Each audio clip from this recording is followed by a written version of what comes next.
ہاں وَلَسَوْفَ يُعْتِيكَ رَبُّكَ فَتَرْضَىٰ، میں تمہیں اتنا دوں گا کہ تو راضی ہو جائے۔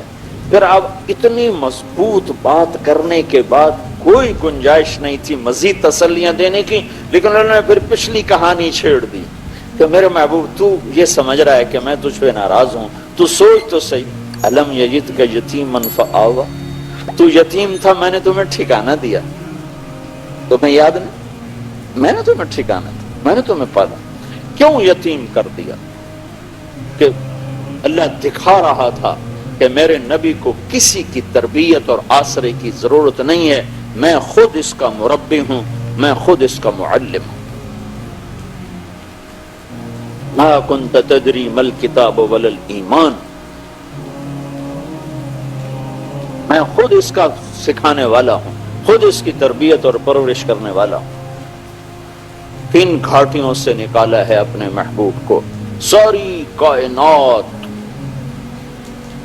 جس کی طفیل وجود میں آئی،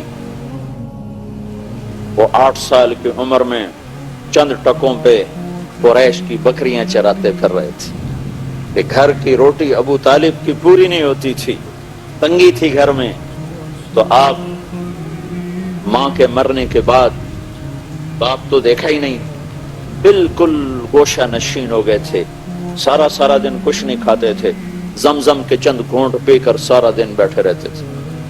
تنگی آئی تو ہائے ہائے،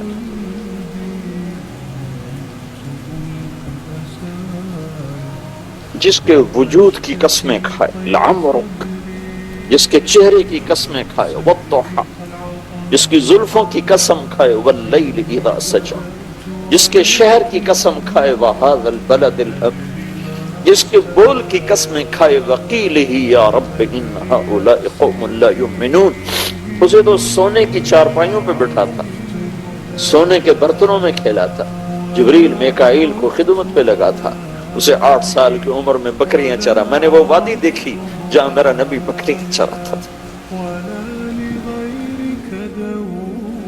اور پاؤں میں جوتا نہیں فقر کی وجہ سے، مکے کے کالے پہاڑ، جھلسا دینے والی گرم تپتی ہوائیں اور اگلے ڈال دینے والے پتھر، اس پر 2 جہان کا سردار، کائنات کی وجہ، محمد و احمد، طٰہٰ و یاسین، شاہد اور مبشر، نذیر اور داعی اللہ، اور سراج منیر، اور مزمل اور مدثر، ننگے پاؤں بکریاں چراتے تھے کہ چچا نے پالا تھا، اس کے گھر میں فقر تھا، روٹی پوری نہیں ہوتی تھی، ننگے سر، سخت دھوپ میں، اتنا کپڑا نہیں ہے کہ سر کے اوپر ڈال کے اپنے آپ کو دھوپ سے بچا سکے۔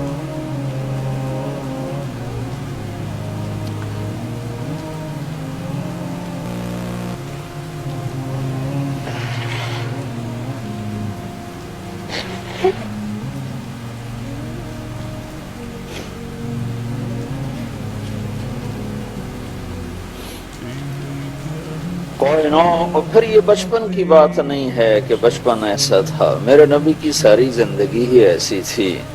مدینہ تو حکومت قائم ہو چکی ہے، اور مدینے کی رات ہے، اور اللہ کے نبی چارپائی پر لیٹے ہوئے ہیں، ہم عائشہ برابر لیٹی ہوئی ہیں، اور آپ کبھی ایسے کروڑ بدلتے ہیں، کبھی ایسے کروڑ بدلتے ہیں، کبھی ایسے ہو جاتے ہیں، کبھی ایسے ہو جاتے ہیں، پھر ایک دم آپ نے آگے ہو کر تو چارپائی کی جو لکڑی ہوتی ہے جس کے اوپر بان بونا ہوتا ہے، اس کے اوپر اپنے پیٹ کو ایسے ٹکایا اور ایسے نیچے لٹک گیا، نیچے کی طرف پیٹ پر پریشر ڈالا، اس لکڑی کا پریشر ڈالا اور نیچے جھک، تو عائشہ اٹھ کے بیٹھ گئے، یا رسول اللہ کیا ہوا، آپ کیا کر رہے ہیں؟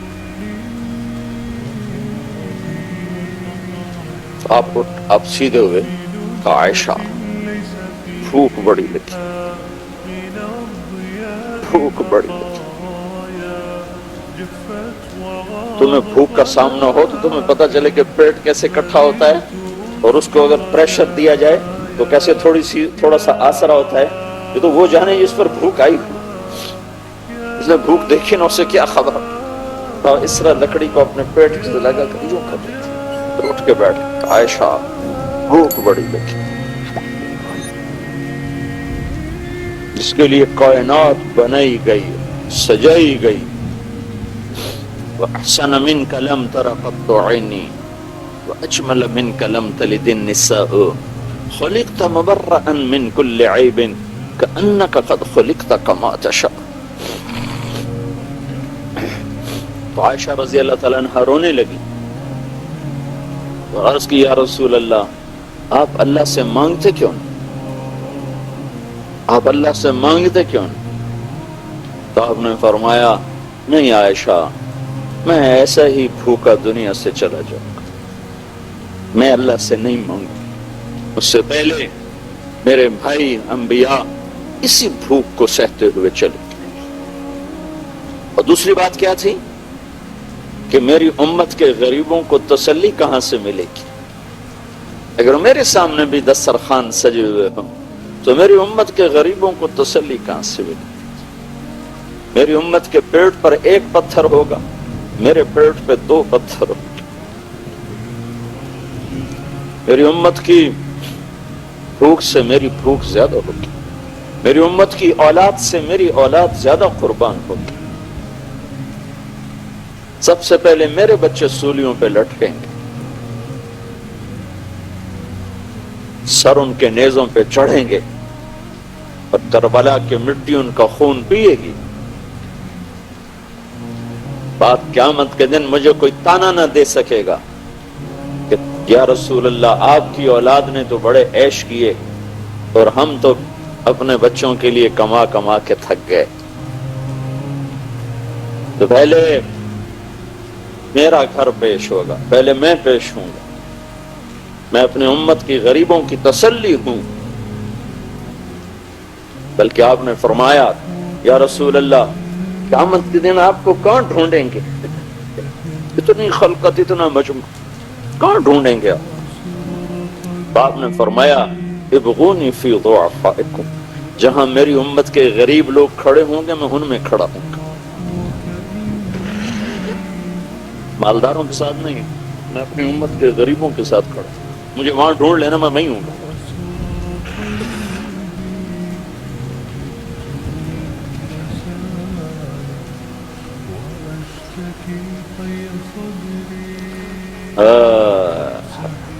الم یجدک یتیما فآویٰ۔ اب اللہ تعالیٰ پچھلے احسان یاد دلا رہا ہے دلداری کے لیے۔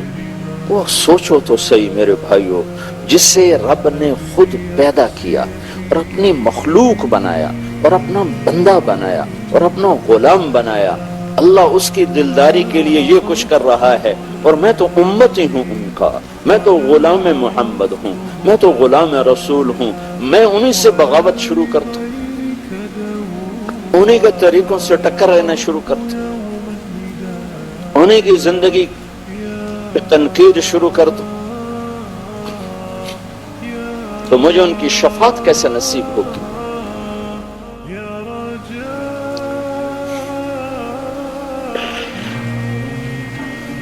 پاسپورٹ کے بغیر آپ کسی ملک میں داخل نہیں ہو سکتے، یہ ہمارا پاسپورٹ ہے، یہ مولوی کی شکل نہیں ہے، یہ پاسپورٹ محمدی ہے، اس کے بغیر شفاعت میں انٹرنس ہی نہیں ہو سکتی، داخلہ نہیں ہو سکتا۔ اپنی عزت غلامی رسول میں سمجھو، اپنی بڑائی غلامی رسول میں سمجھو کہ محمد سے وفا تو نے تو ہم تیرے ہیں، یہ جہاں چیز ہے کیا لوح و قلم تیرے۔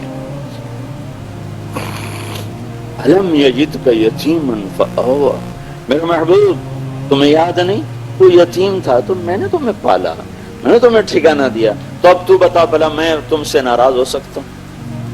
ووجدک ضالا فہدی، تو میری طلب میں حیران تھا، پریشان تھا، تو میں نے اپنا آپ تیرے اوپر کھول دیا، میں نے تجھے اپنا آپ ملا۔ ابراہیم علیہ السلام کو تو اللہ نے کائنات دکھائی، وَكَذَلِكَ نُرِي إِبْرَاهِيمَ مَلَكُوتَ السَّمَاوَاتِ وَالْأَرْضِ لِيَكُونَ مِنَ الْمُوقِنِينَ، ہم نے ابراہیم کو اپنی کائنات دکھائی، کائنات، اور اپنے حبیب کو کیا کیا؟ ثُمَّ دَنَا فَتَدَلَّى فَكَانَ قَابَ قَوْسَيْنِ أَوْ أَدْنَىٰ، اپنے حبیب کو اپنا آپ دکھا دیا، خلیل اللہ کو کائنات دکھائی اور حبیب اللہ کو اپنا آپ دکھا دیا۔ واہ واہ، کیا کمال ہے، کیا بلندی ہے۔ موسیٰ علیہ السلام پہ ایک تجلی پڑی، 40 دن ہوش نہیں آیا، عرشوں سے تجلی چلی اور موسیٰ علیہ السلام پر نہیں آئی، پہاڑ پر آئی، پہاڑ سے ہوتی ہوئی موسیٰ علیہ السلام پر آئی تو پہاڑ جعلہ دکا، پہاڑ ریت بن گیا اور موسیٰ علیہ السلام خر موسیٰ صعقا، موسیٰ علیہ السلام 40 دن بے ہوش پڑے رہے اور ادھر 7 آسمان سکیڑ دیے اور سدرۃ المنتہا بھی اسٹیشن بنا دیا اور جبریل کے بھی وہاں آگے پر جلنے لگے کہ یا رسول اللہ اس سے آگے 1 فٹ نہیں جا سکتا، جل کے راکھ ہو جاؤں گا۔ وہ گئے، پھر عرش کھلا، عرش کے دروازے کھلے، پھر عرش کے اوپر 70,000 نور کے پردے اٹھے اور اللہ اور حبیب اللہ آمنے سامنے ہو گئے۔ کتنی طاقت ہے، کتنا ظرف ہے۔ اگر اللہ اپنی ایک تجلی سیدھی ڈال دے نا کائنات پر، سیدھی، تو ساری کائنات راکھ ہو جائے، راکھ ہو جائے۔ تو اللہ نے اپنے حبیب کو کہاں سے لفظ لو، اشارہ کہاں سے لو، اس سے آگے تو میرے پاس اشارہ کوئی نہیں۔ کتنا بڑا ظرف اور سینہ دیا کہ صرف ایک تجلی نہیں، اپنا آپ ہی ظاہر کر دیا اور وہ تجلیات ساری اندر جا رہی ہیں اور ہضم ہو رہی ہیں۔ تو عرش بھی آپ کے آگے سکڑ گیا، آسمان 7 سکڑ گئے، کرسی سکڑ گئی، عرش فرش لوح قلم کرسی شرق غرب شمال جنوب مقام مصطفیٰ کے سامنے سکڑ کے ذرہ بن گئے۔ صرف دیدار نہیں ہو رہا، کلام بھی ہو رہا، بات ہو رہی ہے، التحیات للہ والصلوات والطیبات۔ یا اللہ میری جان تیرے لیے، میری بندگی تیرے لیے، میرا مال تیرے لیے۔ تو آگے سے جواب آ رہا ہے، السلام علیک ایھا النبی ورحمۃ اللہ وبرکاتہ، اے میرے محبوب تیرا رب تمہیں سلام پیش کرتا ہے۔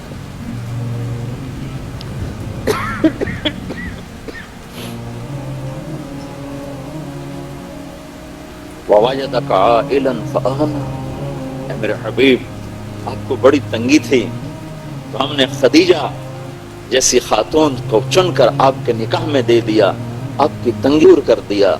یہ جو اگلی صورت ہے نا وہ بھی اسی کے ساتھ ملی ہوئی ہے۔ تو اے میرے محبوب بھلا میں تم پہ ناراض ہو سکتا ہوں؟ میں نے تو یہ کیا، میں نے تو یہ کیا، میں نے تو یہ کیا۔ پھر اگلی بھی الم نشرح لک صدرک، میں نے تو تیرا سینہ کھولا، ووضعنا عنک وزرک، میں نے تو تیرے بوجھ اٹھائے ہٹائے، ورفعنا لک ذکرک، میں نے تو تیرے نام کو بلند کیا، بھلا میں تجھ سے ناراض ہو سکتا ہوں؟ تو رب کائنات جب محمد مصطفیٰ کو راضی کرنے کے لیے اعلان کر رہا ہے تو بھائیو ہانگ کانگ میں رہو یا امریکہ میں رہو، پاکستان میں رہو، ہندوستان میں رہو، اللہ اس کے رسول کو راضی کرنا اپنی زندگی کی منزل بناؤ، ورنہ اللہ کی قسم خسارے میں چلے جاؤ گے۔ گھاٹے کا سودا ہے، گھاٹے کا سودا ہے، گھاٹے کا سودا ہے۔ اللہ کو راضی کرنا اپنی زندگی کی منزل بناؤ، اس کو سیکھو مرنے سے پہلے پہلے۔ یہ تبلیغ کا جو کام ہو رہا ہے یہ اللہ اس کے رسول کی پاکیزہ زندگی کو سیکھنے کی محنت ہو رہی ہے۔ ہم یہ محنت کر رہے ہیں اور اس کی صدا لگا رہے ہیں اور اس کی آواز لگا رہے ہیں اور یہ اعلان کر رہے ہیں کہ پوری دنیا کے انسانوں کو یہ اعلان ہے کہ کامیابی کا صرف ایک راستہ ہے، وہ ہے صرف محمد الرسول اللہ صلی اللہ علیہ وسلم کی زندگی اور غلامی اور آپ کے طریقوں پر چلنا، ظاہراً بھی باطناً بھی ان طریقوں کو سیکھنے کی محنت ہے یہ تبلیغ کا کام، اور ان طریقوں کو دنیا میں پہنچانے کی محنت ہے یہ تبلیغ کا کام۔ ہمارے نبی پاک صلی اللہ علیہ وسلم ہمارے سامنے ہمارے لیے 2 عقیدے ہیں رسالت سے متعلق ہمارے۔ ایک عقیدہ یہ ہے کہ آپ اللہ کے رسول ہیں، دوسرا عقیدہ یہ ہے کہ آپ کے بعد کوئی اور رسول نہیں ہے، آپ آخری رسول ہیں۔ یہ کلمے کا حصہ ہے، لا الہ الا اللہ محمد الرسول اللہ۔ یہ کلمہ ظاہر میں 3 حصوں پر مشتمل ہے اور حقیقت میں اس کے اندر 4 حصے ہیں۔ 2 اس میں نفی ہیں، 2 اثبات ہیں، 2 نیگیٹو ہیں، 2 پازیٹو ہیں۔ لا الہ یہ نفی، یہ نیگیٹو ہے، الا اللہ یہ پازیٹو، یہ اثبات ہے، محمد الرسول اللہ یہ پازیٹو، یہ اثبات ہے، لا نبی بعدہ یہ کلمے کے لفظوں میں نہیں ہے، یہ کلمے کے مفہوم میں ہے، مفہوم میں، کلمے کے معنی میں یہ چیز شامل ہے، محمد الرسول اللہ کے معنی میں یہ چیز شامل ہے کہ آپ کے بعد کوئی نبی نہیں ہے۔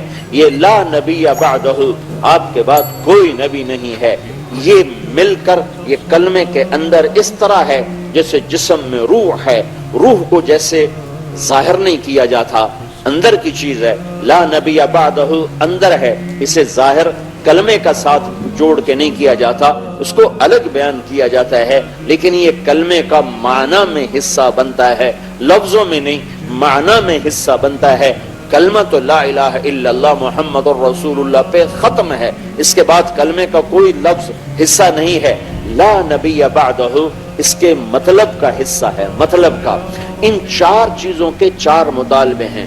لا الہ کا مطالبہ یہ ہے کہ مخلوق کے آگے ہاتھ نہ پھیلا، لا الہ کا مطالبہ یہ ہے پتھر کے آگے سر نہ جھکا، لا الہ کا مطالبہ یہ ہے کہ اللہ پاک کے سوا کسی کی طرف اپنے رخ کو نہ پھیر، اور الا اللہ کا مطالبہ یہ ہے کہ صرف اللہ کا بن جا، اللہ کے آگے سر جھکا دے، جو حضرت ابراہیم علیہ السلام نے فرمایا تھا انی وجہت وجہی للذی فطر السماوات والارض حنیفا وما انا من المشرکین، کہ اپنے سر کو میں نے اپنے آپ کو پھیر دیا اللہ کی طرف۔ یہ الا اللہ کا مطالبہ ہے کہ زندگی اللہ اس کے رسول اللہ کے حکم کے مطابق ڈھلتی چلی جائے۔ محمد الرسول اللہ یہ کلمے کا تیسرا حصہ، اس کا مطالبہ یہ ہے کہ محمدی بن جاؤ، محمدی بن جاؤ۔ یہ مجھے بتاؤ نقل مار کے لوگ پاس ہوتے ہیں کہ نہیں ہوتے؟ اور نقلی سودا بنا کے لوگ بیچ لیتے ہیں کہ نہیں بیچ لیتے؟ بک جاتا ہے نا؟ تو تم اپنے نبی کی نقل اتار لو، اللہ پاس کر دے گا۔ نقل تو مارو، ان کا جی اندر تو ٹھیک ہے نہیں، باہر کو کیا کریں؟ اللہ کے بندو، باہر کو بنانا پہلے ہوتا ہے، اندر کا بنانا بعد میں ہوتا ہے۔ پہلے ظاہر بنتا ہے پھر باطن بنتا ہے، پہلے بچہ بنتا ہے پھر روح پیدا ہوتی ہے، کہ پہلے روح آتی پھر بچہ آتا ہے، پہلے جسم ہے پھر روح ہے، پہلے ظاہر ہے پھر باطن ہے۔ تو اللہ تو بڑا کریم ہے، ہم نقل تو ماریں۔ اگر دنیا میں لوگ نقل مار کے پاس ہو جاتے ہیں، نقلی سودا بنا کے اپنا مال بیچ لیتے ہیں، جبکہ دنیا والے پرکھ رہے ہوتے ہیں، اور میرا مالک تو ویسے ہی معاف کرنے کے بہانے ڈھونڈ رہا ہوتا ہے۔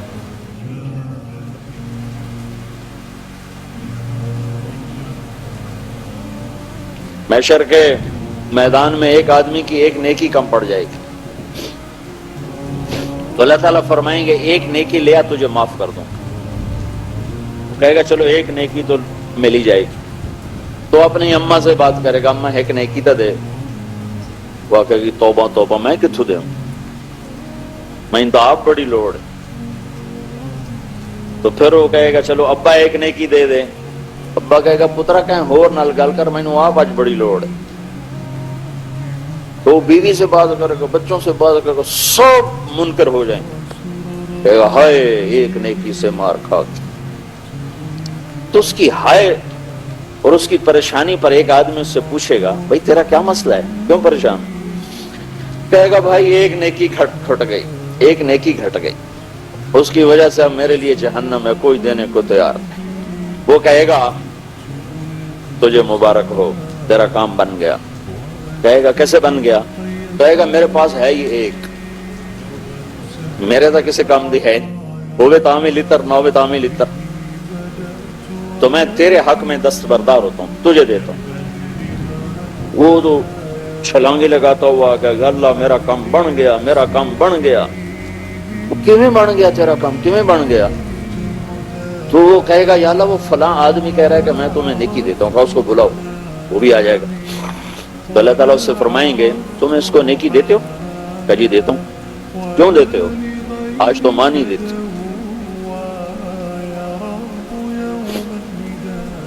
وہ کہے گا یا اللہ میری تو ایک ہے، میرے پاس ہو تو بھی میرے کسی کام کی، میرے پاس نہ ہو تو میرے لیے تو تیری طرف سے سزا کا فیصلہ ہے، تو تیرے بندے کا کام بن جائے اس لیے دیتے.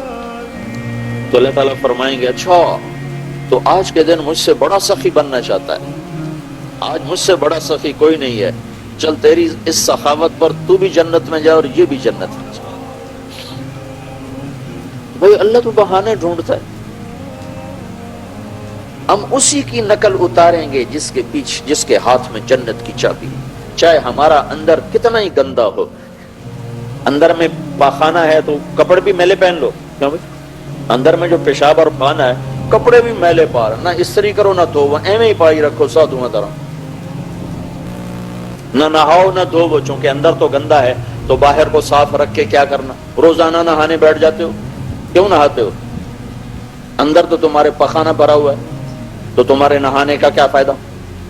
اندر تو تمہارے پیشاب بھرا ہوا ہے تو تمہارے چٹے کپڑے اندر کی فائدہ؟ ارے بھائی ظاہر کو بناؤ تو اندر بھی اللہ بنا دیتا ہے. نقل اتارو.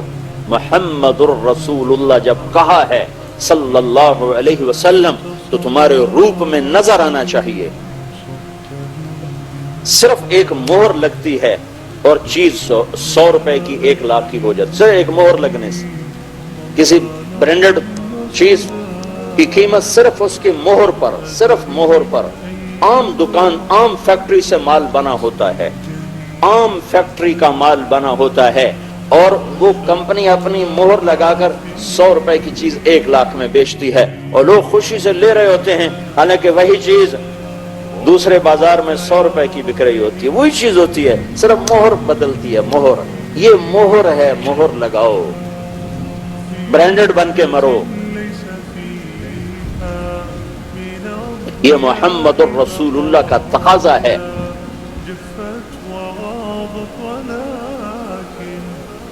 کبھی میرا نبی ننگے سر نہ پھرا. تم مسجد میں ننگے سر بیٹھو، کبھی زندگی میں ننگے سر نہیں پھرا سوائے احرام کی حالت کے. کبھی آپ نے سر سے ٹوپی نہیں اتاری. اپنے محبوب کی زندگی پڑھو. ڈالر بناتے بناتے مر گئے تو کیا کمایا؟